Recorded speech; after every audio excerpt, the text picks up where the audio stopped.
Aujourd'hui on va se retrouver avec... Il est 9h, j'ai une session stratégique dans 1 heure à peu près. Je me suis dit cette semaine, j'ai pas de vidéo à l'avance. Qu'est-ce que je veux faire? Vendredi j'ai une journée de tournage entière pour un nouveau projet qui arrive je pense dans 1 semaine et demie. J'avais pas envie d'utiliser cette journée de tournage pour cette vidéo là de dimanche. Vous pouvez croire que je blablate beaucoup mais non, ça a beaucoup de sens là ce que je suis en train de vous dire. Pourquoi? Parce que j'ai envie de vous parler certainement d'un des sujets qui me tient le plus à cœur. Et je me suis dit, quel meilleur moyen que de parler d'authenticité en mangeant du Nutella vegan, en faisant une vidéo qui n'est pas prévue et avec un cadre comme celui-là. L'authenticité. Putain les gars, j'en ai des choses à dire là-dessus. Tout a commencé, je pense qu'on était en 2016. Parce que je sais que j'ai fait une vidéo avec Carolina en 2017 quand on est parti à Montréal et je parlais déjà de cette phrase-là. C'était une vidéo où je parlais de mes citations préférées. Dans cette vidéo de 2017, je parlais déjà du déclic que j'avais eu grâce à elle. Tout a commencé vraiment en 2016 où, à mon avis, j'étais à la recherche de quelque chose et j'ai attiré un peu à moi ce que je recherchais. Et cette vidéo, c'était une vidéo de Carolina. Je crois qu'il parlait de l'honnêteté. Il y a un moment donné où elle a dit une phrase dont je pense que j'avais besoin d'entendre qui était « On ne peut pas reprocher à quelqu'un d'être honnête ». Et je sais pas pourquoi ça fait écho en moi, enfin depuis cette phrase ne m'a pas lâché, hein. Merci Caro. Je pense qu'avant ça j'étais dans un truc de cash, d'agression, de pas mettre en forme, de gel sans chaud, tu vois, de je dis les choses sans filtre. Mais là, j'avais pas l'impression que c'est ce que j'entendais dans cette phrase. Dans cette phrase, j'entendais de l'honnêteté. Et pour moi, l'honnêteté, ça se rapprochait beaucoup de la vérité, même si pour moi l'authenticité s'en rapproche plus. Mais c'était un peu le truc de j'ose dire ce à quoi je pense de façon honnête. Qualité d'une personne honnête ou qui est honnête, ou de ce qui est honnête. Droiture, franchise. Ah ouais. Bah justement, avant je crois que je confondais beaucoup avec le fait d'être franc. Parce que le fait d'être franc, même si en vrai ça ressemble beaucoup à de l'honnêteté, ça a une connotation vraiment pas du tout pareille. Et je trouve que dans le fait d'être franc, moi je suis franc, moi je suis quelqu'un qui dit les choses, moi, il y a quelque chose de très violent là-dedans je trouve. Et là pour moi l'honnêteté ça voulait juste dire, tu penses quelque chose, tu as le droit de le dire, tu as le droit de dire ta vérité en fait. Tu as le droit de dire ta vérité et surtout tu as le droit de parler de toi, de tes sentiments, de tes émotions dans cette vérité là. Tu vois, c'est pas genre tu me fais chier, va te faire foutre, casse-toi, ta gueule. C'est, bah franchement quand tu dis ça, moi ça me blesse. Je vais être honnête avec toi, ça me blesse et je me sens pas à ma place. Donc il y avait un truc de, pas dans l'agression de l'autre, mais dans l'écoute de moi-même. Et j'ai adoré et je pense qu'au moment où j'ai vu cette phrase, je me suis vraiment dit c'est la porte ouverte pour moi pour l'appliquer. Et j'ai commencé à l'avoir vraiment en valeur haute en fait, le fait d'être honnête. Je pense que pendant 2017, 2018, 2019, ça a été je pense une de mes 3 valeurs hautes, l'honnêteté. Il y a eu un changement fin 2019 où en fait je me suis rendu compte que ce que je recherchais pendant toutes ces années n'était pas que de l'honnêteté mais de l'authenticité. Et j'arrivais pas à mettre un mot dessus parce que j'arrivais pas à avoir forcément la subtilité, j'arrivais pas à voir à quel point c'était important pour moi d'être authentique et surtout j'arrivais pas à voir la force que c'est de l'authenticité en fait, le putain de pouvoir que ça te donne que d'être authentique, ça j'arrivais pas à le comprendre. Je pense que l'honnêteté radicale, comme a pu encore une fois le faire Caro dans son voyage avec je ne sais plus qui et je ne sais plus où, je pense que c'est quelque chose que tu ne peux faire que dans un endroit sain, dans un endroit où les gens sont prêts à faire la même chose en fait. L'honnêteté radicale, je peux pas dire que je peux la pratiquer parce que je pense que c'est un truc où il faut énormément de conscience, énormément d'attention, parce que l'honnêteté radicale c'est vraiment... J'arrive à scanner ce à quoi je pense directement, j'arrive à le sortir au bon moment en sachant que ça va être bien pris sans blesser l'autre. Et dans la vie de tous les jours, ben on prend pas ce temps de conscience sur nous-mêmes. Alors vu que je me suis entraînée à être honnête, à m'observer, à être consciente de moi, de mes émotions et de savoir comment les communiquer, peu importe à quel type de personne d'ailleurs, hein, qu'elle soit saine ou pas vraiment. En fait, c'est beaucoup plus simple pour moi évidemment parce que je m'entraîne et je pense que je suis passée du stade d'apprentissage de je le fais de façon consciente et... Non mais alors ça c'est le truc que je répète tous les jours en coaching, mais j'ai oublié comment ça fait. Voilà, je pense que j'étais dans le stade conscient et compétent pendant très longtemps parce que je me suis entraînée, tu vois. Et que là, je suis à un stade qui est quand même beaucoup plus de inconscience et compétente. C'est-à-dire que je pense savoir me scanner, m'observer mes émotions, les communiquer de façon assez inconsciente parce que ça devient totalement naturel. Mais je trouve que c'est encore un autre stade que de pratiquer de l'honnêteté radicale parce que l'honnêteté radicale, c'est quelque chose de constant, je dirais. Alors que dans notre vie de tous les jours, ben, on a les aléas de la vie, on est occupé. C'est quelque chose que j'aimerais bien tester et qui amène beaucoup de peur. Parce que je pense que le stade auquel je le ferais, ce serait pas un stade qui montre des faits. Tu vois, c'est pas genre je suis juste honnête sur les faits, sur les circonstances qui ont été posées, mais je suis honnête sur l'entièreté de mes pensées et même les pensées qui ne sont pas vraies, entre guillemets, qui ne sont pas prioritaires à 100%. Typiquement, il y a quelques temps, là je suis partie à Malte en décembre pour mes coachings avec mes coachs, avec l'équipe dans l'autre entreprise dans laquelle je travaille sur le côté business et tout. On a fait un exercice qui était en cercle, on l'a fait avec toute l'équipe. On devait dire la chose que je ne veux pas que vous sachiez sur moi, c'est que... Et on devait enchaîner sans réfléchir et passer à la personne d'après. La chose que je ne veux pas que vous sachiez sur moi, c'est que... Et sans commenter à aucun moment ce que l'autre a dit, juste quand c'est ton tour, tu le dis, tu le fais et tu y vas. Et je pense que vu que j'ai atteint un niveau d'honnêteté et de je ne cache rien, mais c'est vrai, franchement je cache très peu de choses sur moi. Je pense que je cache genre ça sur moi. Ça fait que j'ai eu l'opportunité de ne pas juste dire des faits qu'on peut cacher. Genre je vous cache que... j'ai embrassé quelqu'un d'autre.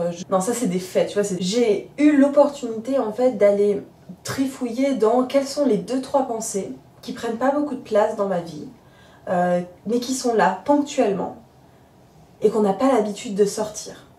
Parce qu'en fait, les phrases qu'on a l'habitude de sortir, les pensées qu'on a l'habitude de sortir quand on commence à être honnête, c'est les pensées qui sont prioritaires.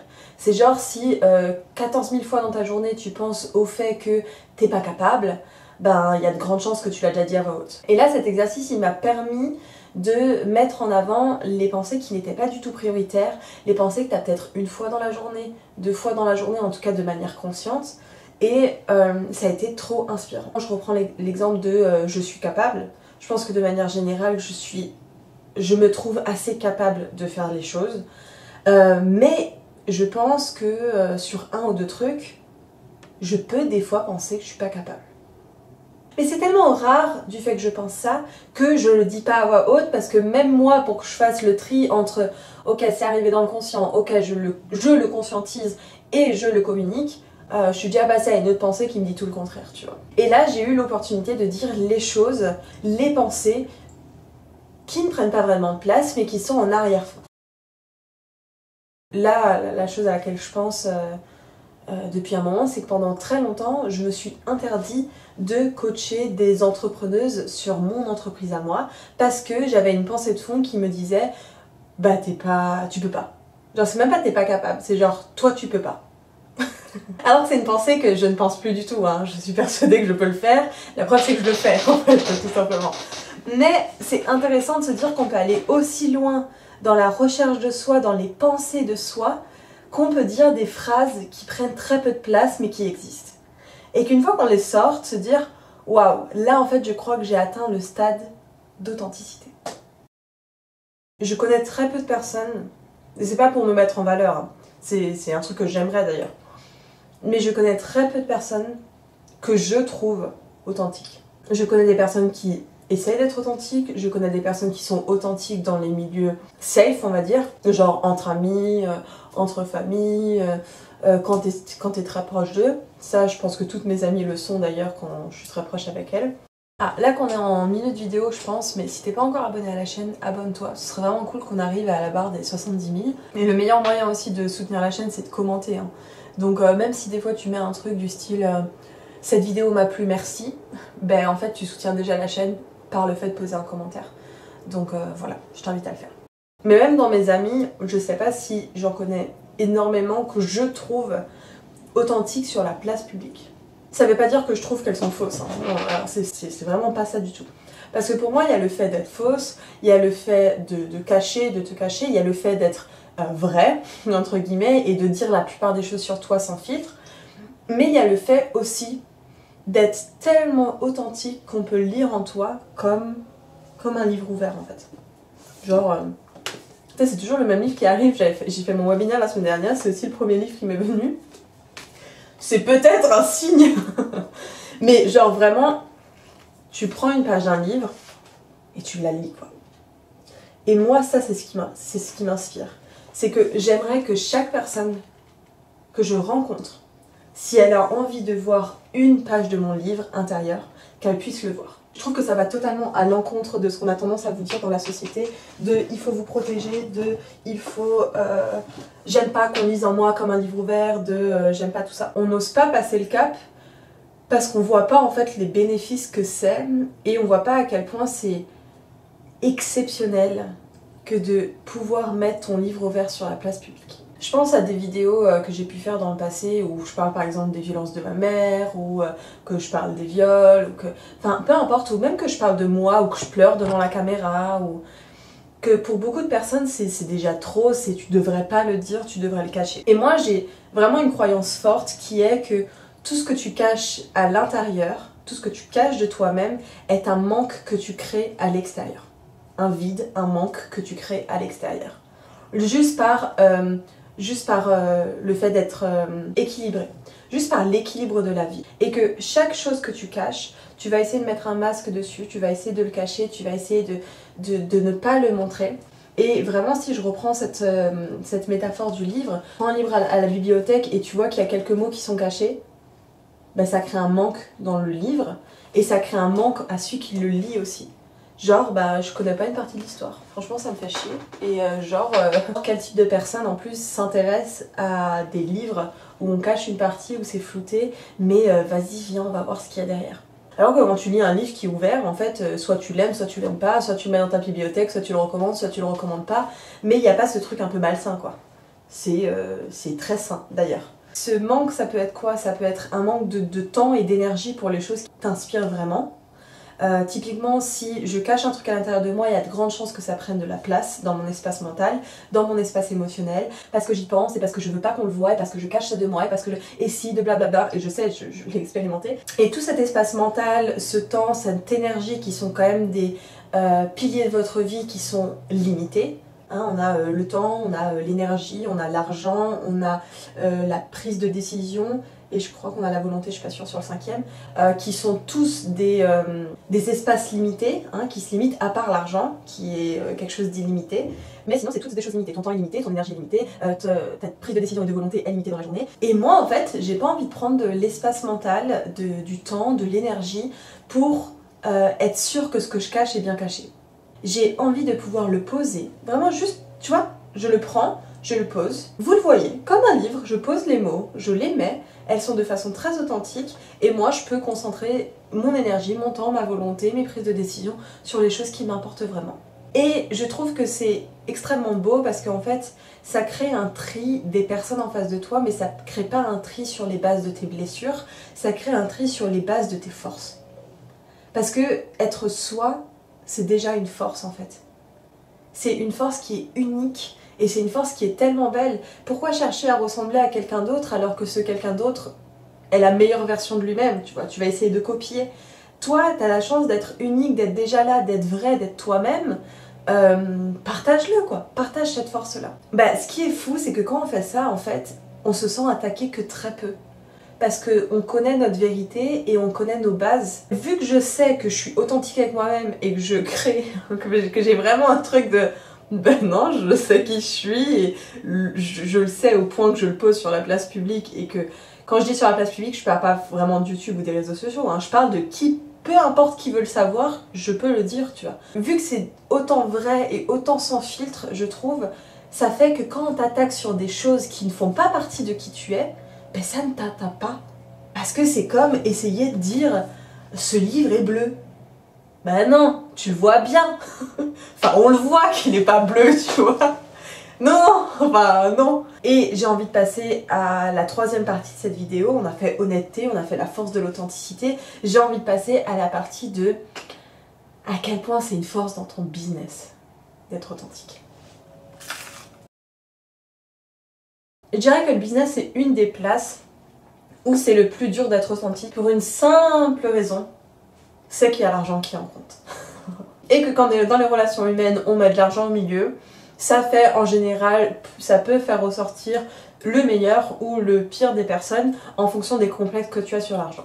De manière générale, en France, on a quand même beaucoup de complexes sur l'argent. Et donc, je trouve que c'est très dur que d'assumer et d'être authentique dans des relations de business, dans des relations... voilà, pour moi c'est coach-coaché, mais ça peut être des relations client-entrepreneuse, qui est aussi mon cas. Ça peut être des relations entrepreneur-entrepreneur, parce qu'il y a ce truc de réseautage, parce qu'il y a ce truc de se faire bien voir, et les rumeurs qu'on peut lancer sur toi, et elle demande tant, et elle fait ci, donc c'est une mauvaise personne. C'est très caricatural, je trouve, le monde du business. Et je me suis dit, mais dans ce monde du business, c'est dur par les codes sociaux qui sont bien ancrés en fait. Je vais vous partager les phrases que je me suis dit. Je l'ai jamais dit, je pense, donc on va le dire. Même si ça crée un peu de stress chez moi, je pense que c'est intéressant. Je me suis demandé à des moments comment assumer le fait qu'aucune de tes coachées paye le même prix de coaching. À l'heure actuelle, aucune de mes coachées ont payé le même prix. Comment assumer, comment le dire, comment le montrer de façon authentique tout en étant aligné avec toi et en sachant pourquoi tu le fais. Même si c'est quelque chose qui va peut-être changer par la suite, je suis dans la transition on va dire. Comment assumer le fait que des fois, ben t'es pas toutes les réponses. Et c'est des choses très normales ce que je suis en train de dire, c'est de l'ordre de l'humain. Mais on ne le dit pas, c'est très caché pour le coup. Là je parle dans le monde du coaching, mais c'est très caché dans le monde de l'entrepreneuriat en général. Tu vois, genre, tu vas aller voir par exemple un conseiller en financement, s'il n'a pas les réponses, il aura beaucoup de mal de te dire que ben, sur ce point-là j'ai pas les réponses, va falloir que soit je fasse des recherches ou soit que je demande à quelqu'un d'autre. Ça se fait dans certains métiers plus facilement que d'autres, mais ça dépend souvent de ton statut. Souvent tu vois rarement le patron, le CEO dire ça en fait. Souvent tu vas voir les employés qui peuvent dire ça. Genre, bah je sais pas, va falloir que je demande au boss. C'est beaucoup de complexe en fait dans le monde du business. Et typiquement, un truc que j'ai instauré, bon, qui plaît ou qui ne plaît pas, mais qui moi me plaît, vu que c'est mon business, j'en fais ce que je veux. Quand je fais des coachings de groupe, je parle pour moi, mais pour dans mon autre entreprise, en fait, je partage constamment aussi mes difficultés à moi de la semaine et mes victoires à moi de la semaine. Ça, c'est un truc que je fais souvent, c'est quelles ont été vos victoires de la semaine, vos fiertés, votre gratitude, ou quelles ont été vos difficultés. Et parce que j'ai pas envie de dissimuler le fait ou de même faire croire aux gens qu'une vie qu'avec du positif existe. Ça n'existe pas. Tu prends n'importe quelle personne que tu idolâtres ou peu importe ton idole, peu importe qui c'est. Moi par exemple j'aime énormément Tony Robbins. Ben je le sais que le mec n'a pas une vie parfaite en fait. Et que quand tu vas aller au stade supérieur dans ta vie, il faut que tu acceptes les problèmes supérieurs qui vont avec cette vie-là. Je crois qu'il y avait un moment où il avait fait une journée à 400 millions. Franchement, quand tu fais une journée à 400 millions d'euros, je sais pas tous les autres problèmes que tu dois gérer avec derrière. Et il doit l'accepter, tu vois. C'est pas que ça que je veux dire, l'authenticité dans le business. C'est que moi, je crois que j'ai eu envie de montrer aux gens que déjà, c'est comme ça. En fait, genre juste c'est la vie, premièrement. Mais qu'aussi, surtout, ça permet d'aller plus en profondeur. Où j'ai un peu une phrase qui est que je veux être mon client idéal. Et dans mon client idéal, que je recherche aujourd'hui, ma cliente idéale, c'est déjà pour sûr quelqu'un qui me laisse aller voir dans sa profondeur, dans son authenticité et dans ses pensées pour qu'on puisse aller les débloquer. Et moi, il n'y a pas une seule journée où je me suis fait coacher en présentiel, où je n'ai pas pleuré, où je n'ai pas dit les choses très profondes qu'ils ont sur moi. Et pourquoi je trouve que c'est une putain de force? Déjà parce que ça inspire. Ça inspire énormément les gens et moi, c'est une valeur première que j'ai d'inspirer les gens. Ça inspire énormément les gens, mais ça inspire les gens à aller plus en profondeur, à s'autoriser à débloquer, à s'autoriser à faire des vrais déclics en fait. Et là, je parle de déclic personnel, mais c'est la même chose sur ton professionnel. Et quelle est la meilleure façon que d'attirer tes clients idéaux que de pouvoir exactement savoir qui est ce client idéal? Et comment est-ce que tu peux savoir qui est ce client idéal de façon réelle? Ben, si ce client s'autorise à être authentique. Et pour moi, tu ne peux pas demander à quelqu'un de faire quelque chose que toi-même tu ne fais pas sur toi-même. Donc, Si tu veux quelqu'un d'authentique en face de toi, ben va falloir que tu te bouges les fesses et que tu sois authentique. Et en fait, authentique, c'est très simple de l'être. Mais ça fait peur, parce qu'il faut passer au-dessus de la peur du jugement, au-dessus de la peur du fait d'être critiqué, d'être rejeté, d'être abandonné, de tout ce que tu veux, de pas réussir, de la peur de l'échec. Cette authenticité, ça se résume en une phrase. C'est ce que tu es, tu le montres. Point. Pour moi, c'est un truc que tu peux te permettre de faire à un moment où tu as déjà compris beaucoup de choses sur toi, parce que on peut se dire oui mais Déborah c'est dangereux, il y a des gens si tu leur montres qui tu es, ils te flinguent. C'est que pour moi, si tu penses ça, c'est que tu n'as pas encore vraiment compris ce que c'est de l'authenticité, et ce que c'est de l'authenticité qui est dans la bienveillance et qui est de toute façon déjà dans la protection de soi. Parce que la vraie authenticité, je pense pas qu'elle soit dangereuse en fait. La vraie authenticité, je pense que tu es en face de la personne la plus toxique qui existe, la plus malveillante qui existe, c'est toujours pas une arme contre toi-même. Au contraire, je dirais que c'est plutôt une arme contre l'autre. Je vais bientôt sortir un nouveau projet, la semaine prochaine. Dans ce projet-là, vous pourrez venir, qui va être plutôt accessible à tout le monde. Pas comme mes coachings haut de gamme qui sont pas accessibles à tout le monde pour le coup, qui sont chers. Dans mon nouveau projet, j'ai envie de plus de ça en fait. J'ai envie de pouvoir vous parler de cette façon-là. Pas que sur le sujet de l'authenticité, et ça c'est un sujet qui me tient à cœur, mais sur tous les sujets qui j'estime sont importants pour soi, pour le développement de soi. Si tu ne t'es pas encore abonné à la chaîne, fais-le maintenant. Ah, là qu'on est en milieu de vidéo je pense, mais si t'es pas encore abonné à la chaîne, abonne-toi. Ce serait vraiment cool qu'on arrive à la barre des 70 000. Like cette vidéo évidemment. Et le meilleur moyen aussi de soutenir la chaîne, c'est de commenter. Hein. Donc même si des fois tu mets un truc du style cette vidéo m'a plu, merci, ben en fait tu soutiens déjà la chaîne par le fait de poser un commentaire. Donc voilà, je t'invite à le faire. Je vous fais de gros bisous. Je vous dis à la prochaine. Bye bye.